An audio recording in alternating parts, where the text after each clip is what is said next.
بسم الله الرحمن الرحيم الحمد لله رب العالمين له النعمة وله الفضل وله الثناء الحسن صلوات الله المولى البر الرحيم والملائكة المقربين على سيدنا محمد طه الأمين وعلى آله وصحبه الطيبين الطاهرين أما بعد السلام عليكم ورحمة الله تعالى وبركاته ኢንሻአላሁ ተዓላ በዛሬው ደርሳችን ካለፈው ቀጣይ የሆነ ፈስለን የምናይ ይሆናል። ንያችንን ለአላሁ ተዓላ እንድናደርግ አስተውሳችኋለሁ። الحافظ النووي من ይላሉ فصل في أحكام نفيسة تتعلق بالقراءة في الصلاة أبالغ في اختصارها فإنها مشهورة في كتب الفقه من ይላሉ الحافظ النووي رحمه الله تعالى በዚህ ፈስል የምንነጋገረው ቁርአን ጋር የተያያዙ የሆኑ በጣም ደስ የሚሉ የሆኑ መስአላዎችን የት ስንቀራ ሶላት ውስጥ መቅራት ግዴታ የሚሆንብን ምን ያክል ነው? የትኛው መዝሀብ ምን አለ? በሁለት ረካዓ ብቻ ነው ወይስ በአራቱም ረካዓ ብቻ ነው መቅራት ያለብን? የመሳሰሉ የተለያዩ መስአላዎችን ጠቅሳለሁ ይላሉ። أبالغ في اختصارها فإنها مشهورة في كتب الفقه በተቻለ መጠን ለማሳጠር ሞክራለሁኝ ምክንያቱም በፊቅህ ኪታቦች ላይ በዝርዝር ተጠቅሷልና እዛ ላይ ይላሉ። ሚንሃ ከነዚህ አህካሞች ውስጥ ከነዚህ በጣም ደስ ከሚሉ መስአላዎች ውስጥ ምን ይገኛል? أنه تجب القراءة في الصلاة المفروضة بإجماع العلماء علماء بمولو تسممتوال قديتا بهونو صلاة ላይ ቁርአንን መቅራት ግዴታ ነው። ግዴታ በሆኑ ሶላቶች ስንል እንደ ዙሁር፣ ዐስር፣ መግሪብ፣ ዒሻ እና ፈጅር ሶላቶችን ማለት ነው። በምንሰግድበት ሰዓት ቁርአንን መቅራት ዋጅብ ነው። ثم قال مالك والشافعي وأحمد رحمهم الله تعالى وجماهير العلماء تتعين قراءة الفاتحة في كل ركعة كزام دقمو انداتك علي هلوم علماء قرآن مقرات قديتا بهنا صلاة لاي قديتانو واجبنا والو الشي قرآن مقرات كالن يتنياوان مئراف የትኛዋን ሱራ ነው መቅራት ያለብን በሚለው ላይ ዑለማዎች ኺላፍ አላቸው አሉ። ኢማም ማሊክ፣ ኢማም ሻፊዒ፣ ኢማም አሕመድ ኢብኑ ሐንበል ረዲየላሁ ዐንሁም እንደዚሁም ሌሎችም ብዙ ዑለማዎች ምን ብለው ተናገሩ? ተተዐየኑ ቂራአቱል ፋቲሐቲ ፊ ኩሊ ረክዓ በእያንዳንዱ ረክዓ ፋቲሐን መቅራት ግዴታ ነው አሉ።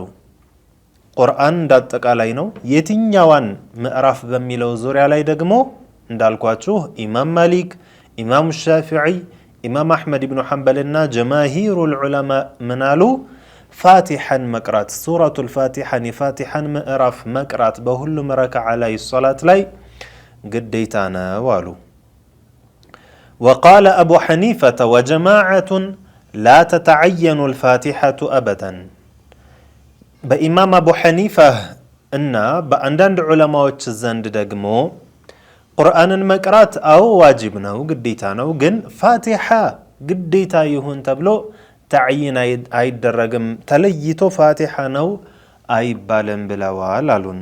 ቃል እናም ምን አሉ እና ኢማም አቡ ሐኒፋ እና ጀማዓዎች ولا تجب قراءة الفاتحة في الركعتين الأخيرتين አራት ረክዓ በሚሰገድባቸው ሶላቶች ዙሁር፣ ዐስር እና ዒሻ ላይ በመጨረሻዎቹ ሁለት ረክዓዎች እንዲሁም ሶስት በሚሰገድበት በመግሪብ ሶላት ላይ ሶስተኛው ረክዓ ላይ ፋቲሐን መቅራት ዋጅብ አይደለም ብለው ተናግረዋል። እንግዲህ የዑለማዎች ልዩነት እያየን ነው። ኢማም አቡ ሐኒፋም ይሁኑ ሌሎችም ዑለማዎችም ይሁኑ እነ ኢማም ማሊክ እነ ኢማም አሕመድ እነ ኢማም ሻፊዒ ረሒመሁሙላሁ ተዓላ ጀሚዓን ሁሎችም ቁርአንን መቅራት ግዴታ በሆነ ሶላት ላይ ግዴታ ነው ይላሉ። ግን የትኛዋን ምዕራፍ ተዕይን አድርገን ለይተን በሚለው ላይ ኢማም ማሊክ፣ ኢማም ሻፊዒ፣ ኢማም አሕመድ ኢብኑ ሐንበል እና ሌሎችም ዑለማዎች ፋቲሐ ናት አሉ። ኢማም አቡ ሐኒፋ እና የተወሰኑ ጀማዓዎች ደግሞ ምን አሉ? ለፋቲሓ ተዕይን አትደረግም። ያ ብቻ አይደለም በመጨረሻዎቹ ረክዓዎች ላይም ዋጅብ አይደለችም ብለዋል አሉ አልኢማም النووي ታዲያ ምን ይላሉ? ወሰዋቡል አወሉ ሰዋቡ ትክክለኛው የመጀመሪያው ነው አሉ። የትኛው? በሁሉም ረክዓ ላይ ፋቲሓን መቅራት ግዴታ ነው የሚለው ሰዋብ ይህ ነው አሉ። ለምን አሉ? فقد تظاهرت عليها الأدلة من السنة በሐዲስ እጅግ በጣም ብዙ ሐዲሶች ስላሉ ማስረጃዎች ስላሉ አሉ።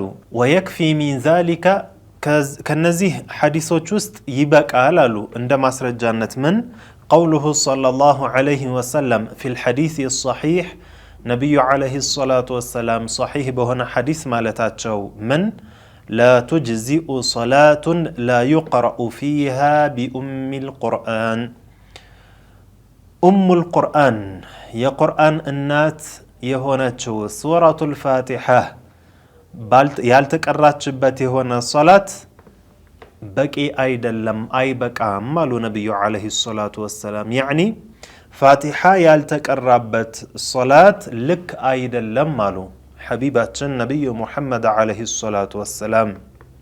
ስለዚህ እንዲህ አይነት ሐዲሶችና ሌሎችም እጅግ በጣም ብዙ ሐዲሶች አሉ።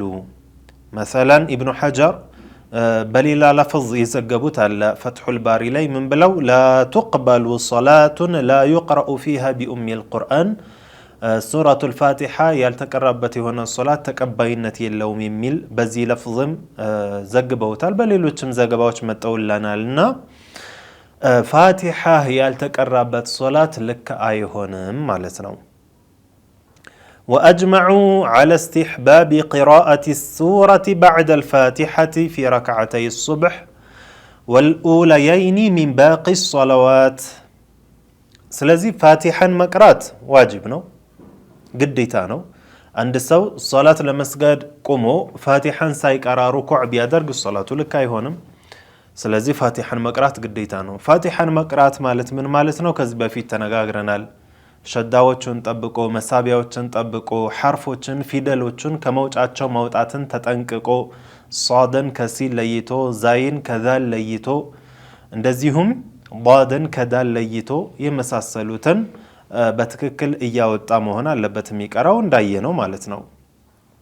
وأجمعوا على استحباب قراءة السورة بعد الفاتحة في ركعتي الصبح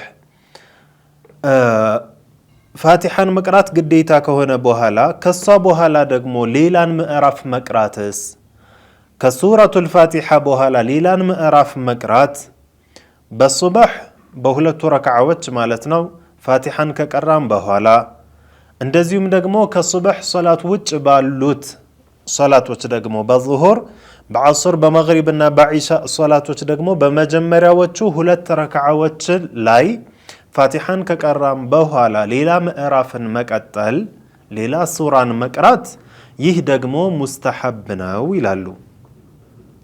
واختلفوا في استحبابها في الثالثة والرابعة እሺ ሙስተሐብ ነው ያሉት ሁሉም ዑለማዎች ከፋቲሓ በኋላ ነው። ከፋቲሓ በኋላ በየትኛው ረክዓ? በመጀመሪያዎቹ ሁለት ረክዓዎች። ፈጅር የታወቀ ነው ሁለት ረክዓ ነው በሁለቱም ማለት ነው። መግሪብ ከሆነ አንዷን ረክዓ ትተን ዙሁር ዒሻ እና ዐስር ከሆኑ ደግሞ በመጀመሪያዎቹ ሁለት ረክዓዎች ፋቲሓን ከቀራም በኋላ ሌላ ምዕራፍን መቅራት ሙስተሐብ ነው ይወደዳል። እሺ በመግሪብ በሶስተኛው ረክዓ በዙሁር በዐስር እና በዒሻ ደግሞ በመጨረሻዎቹ ሁለት ረክዓዎች ተሸሁድን ከቀራም በኋላ ቁመን በመንሰግዳቸው ሁለት ረክዓዎች ላይ መቅራትስ በዛ ዙሪያ ላይ ዑለማዎች ኺላፍ አላቸው። ወሊሻፊዒይ ፊሃ ቀውላን ኢማሙ ሻፊዒይ ራሳቸው ሁለት ንግግር አላቸው በዚህ ላይ አልጀዲዱ አነሃ ቱስተሐብ ወልቀዲሙ አነሃ ላ ቱስተሐብ። ኢማሙ ሻፊዒይ እንደምናውቀው ረሒመሁላሁ ተዓላ ዓለም ካየቻቸው እጅግ በጣም ታላላቅ ዑለማዎች ውስጥ አንዱ ናቸው። ኡዕጁበቱ ዘማኒህ ነበሩ። የዘመናቸው በጣም አስገራሚው ሰው ነበሩ ኢማሙ ሻፊዒይ ረሒመሁላሁ ተዓላ። እድሜያቸው ትንሽ ከመሆኑ ጋር እውቀታቸው እጅግ በጣም ፋኢቅ ነበር። በጣም ትልቅ ደረጃ ላይ የደረሱ ነበሩ አልኢማሙ ሻፊዒ ረሒመሁላሁ ተዓላ። ታዲያ እሳቸው መዝሀባቸውን ሁለቴ ነው ያዘጋጁት። የመጀመሪያው መዝሀባቸው መዝሀቡል ቀዲም ይባላል። ሁለተኛው መዝሀባቸው መዝሀቡል ጀዲድ ይባላል። መዝሀቡል ቀዲም የሚባለውን ኢራቅ ሀገር ላይ እያሉ ያወጡት ነው። ሁለተኛው መዝሀባቸው ደግሞ ወደ ሚስር ሀገር ከመጡ በኋላ ነው። እንደምናውቀው አልኢማሙ ሻፊዒ ረሒመሁላሁ ተዓላ የተወለዱት ገዛ ውስጥ ነው፣ ፍልስጢን ሐረረሃ አላሁ ተዓላ። ከዛ ከተወለዱ በኋላ ወደ መዲና ሂደው ከነ ኢማም ማሊክ ቀርተዋል፣ ከሌሎችም ዑለማዎች ቀርተዋል መካና መዲና። ከዛ በኋላ ወደ ኢራቅ ሄደዋል። ኢራቅ ላይ እያሉ መዝሀብ አልቀዲም የሚባለው መዝሀባቸውን አወጡ። አንድ ራሱን የቻለ የሆነ ትልቅ መዝሀብን አዘጋጁ። ከዛ በኋላ ደግሞ ወደ ሚስር ወደ ግብፅ ሀገር ከሄዱ በኋላ አኺር ዘመናቸውን እዛ ነው ያሳለፉት፣ እዛም ነው የተቀበሩት። እዛ ያሉ ደግሞ መዝሀቡል ጀዲድ የሚባልን አዘጋጅተዋል እና የተለያዩ መሳኢሎች አጋጥመዋል። ያኒ ድሮ የተናገሩትን ንግግር የሻሩበት ሁኔታ አለ። ከመዝሀቡል ቀዲማቸው የተዋቸው አንዳንድ መሳኢሎች አሉ። ሆኖም ግን ከመዝሀቡል ቀዲማቸው ሙሉ ለሙሉ ወደ መዝሀቡል ጀዲድ ተቀይረዋል። አዲስ መዝሀብ ይዘው መጣው ማለት ነው፣ የድሮውን ትተውት። ላኪን ዑለማዎች ሚን ሐይሱ ደሊል በማስረጃ አንጻር ከቀዲሙ ማለትም ከድሮው መዝሀባቸው ወደ 16 ወይም ደግሞ 17 የሚሆኑ መስአላዎች ይወሰዳል ብለው አስቀምጠውላቸዋል። ማለትም ከአዲሱ መዝሀባቸው ካሉት ንግግሮች 17 ንግግሮችን ትተው ከቀዲሞቹ ይይዛሉ ማለት ነው። ያኒ የቀዲሙ መዝሀባቸው ሙሉ ለሙሉ ትተው በጀዲዱ እየተመራን ነው። አሁንም የኢማሙ ሻፊዒ መዝሀብ እያለን የምንማረው ጀዲዱ መዝሀባቸውን ነው፣ አዲሱን ማለት ነው። ላኪን አንዳንድ መስአላዎች ላይ ከቀዲሞቹ ይወሰዳል።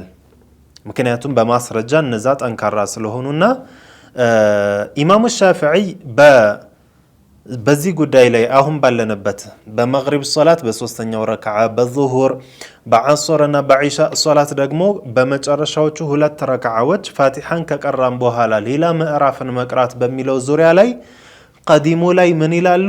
ሙስተሐብ አይደለም፣ አይወደድም፣ መቀራት ያለበት ፋቲሐ ብቻ ነው ይላሉ። በጀዲዱ ላይ ደግሞ ላ ይቀራ ሙስተሐብ ነው፣ ከፋቲሐ ሌላ ምዕራፍ ይቀራ ብለዋልና ዑለማዎች እዚህ ላይ የምንይዘው የመጀመሪያውን ነው፣ ማለትም ቀዲሙን ማለት ነው። ስለዚህ ሙስተሐብ አይደለም በሚለው ነው የምንወስደው ብለዋል ኢማሙል ገዛሊ።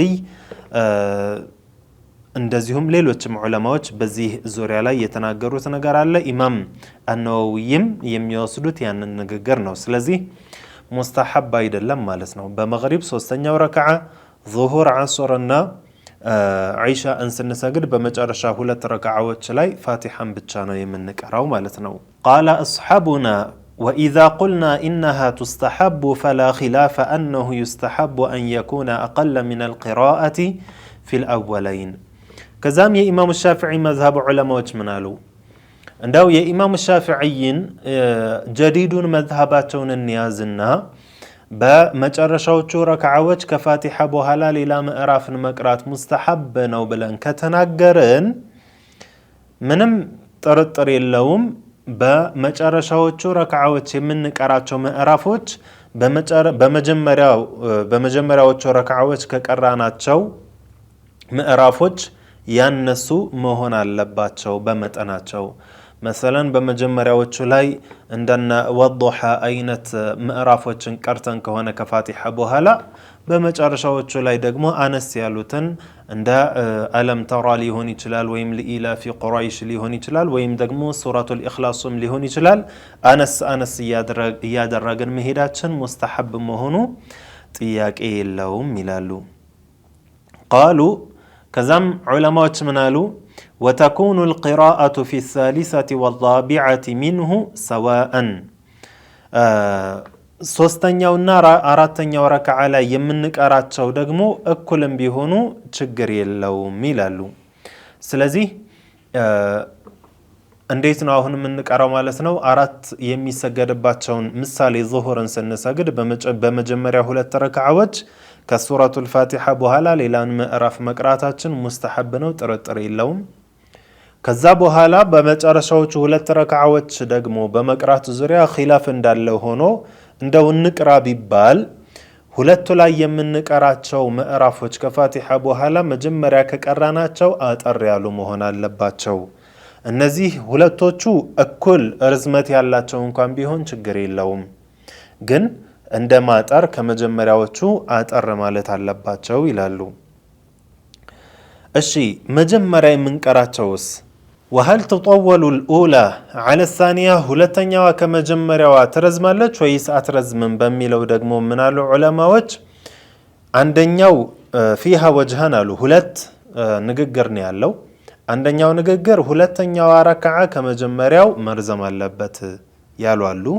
ያኒ ፋቲሐን እንቀራለን፣ የሆነ ምዕራፍ እንቀራለን። ይህች ምዕራፍ ከሁለተኛዋ ምዕራፍ አነስ ያለች መሆን አለባት ያሉ ዑለማዎች አሉ። والثاني وهو الصحيح አሉ الحافظ النووي ሁለተኛው የዑለማዎች ንግግርና صحيح የተሻለው የትኛው ነው? عند المحققين صحيح የሆነው محققዎች ዘንድ أنها تطول የመጀመሪያዋ ረክዓ ሁለተኛ ከምንሰግደው ረክዓ የረዘመ መሆን አለበት የሚለው ነው። ለምን? وهو المختار للحديث الصحيح صحيح የሆነ ሐዲስ ስላለ ነው። أن رسول الله صلى الله عليه وسلم نبياتنا عليه الصلاة والسلام كان يطول في الأولى ما لا يطول في الثانية بمجمّر وركعة بتام يسرز منبر كهولتن وركعة يبلت يميل بتام بزو حديثوش متولنا لنا عندما قبت لا يو حديثوش نبي عليه الصلاة والسلام بمجمّر وركعة إن سورة البقرة إن سورة النساء نقرأ له بهولتن ودقمو العمران دزي أنس يالوتم مالتنونا عند هينت بزو حديثوش سلامات لن يمجمّر وركعة كفاتحة بوهلا يالون مأرف رزم من نارقوالن هولتن ودقمو أطرنا درقوالن مالتنو وفائدته لمندن ነው እሺ ማስረዘማችን ምን ሒክማ አለው? የመጀመሪያውን ረክዓ ከሁለተኛው እናስረዝመው የሚለው ፋኢዳው ምንድነው? ሒክማ ምን አለው ካለን أن يدرك المتأخر الركعة الأولى የመጀመሪያውን ረክዓ የዘገየ ሰው እንዲያገኛት ነው። እንግዲህ እንደምናውቀው መእሙም ሆኖ የሚሰግድ ሰው ከኢማሙ ጋር ከተክቢራ እኩል يعني إمام الله أكبر بلو راء انفدال اندجرس السو الله أكبر بلو يتكتل سونا ሁለተኛ ረክዓ ላይ ወይ ሶስተኛ ወይ አራተኛ ረክዓ ላይ የተከተለ የሆነ ሰው አጅራቸው እኩል አይደለም። ከኢማሙ ጋር የጀመረው የሆነ ሰው ምንዳው በለጥ ይላል። ከዛ ደግሞ አንደኛው ረክዓ ላይ የተከተለ ሁለተኛው ረክዓ ላይ ከተከተለ ሰው የበለጠ አጅር አለውና ሒክማው ምንድነው ካለን የዘገየ ሰው ካለ ያ የዘገየ ሰው የመጀመሪያውን ረክዓ እንዲያገኝ ነው ይላሉ። ይህን ያክል ካልን መስቡቅ የሆነ ሰው ማለትም የተቀደመ የሆነ ሰው ዘግይቶ የመጣ የሆነ ሰው እንዴት ነው ማድረግ ያለበት? ቂራአው ላይ ማለት ፋቲሐን መቅራት ግዴታ አለበት ካልን ማንኛውም ሰው መእሙምም እንኳን መቅራት አለበት ነው የሚሉት በሻፊዒ መዝሀብና እንዴት ነው ማድረግ ያለበት? መእሙም የሆነ ሰው ዘግይቶ ከመጣ እንዴት ነው ማድረግ ያለበትና ሌሎች መስአላዎችን ኢንሻአላህ ተዓላ በቀጣዩ ደርሳችን የምናይ ይሆናል። አላሁ ተዓላ በሰማነው ተጠቃሚዎች ያደርገን። ወሰላሙ ዐለይኩም ወራህመቱላሂ ተዓላ ወበረካቱሁ።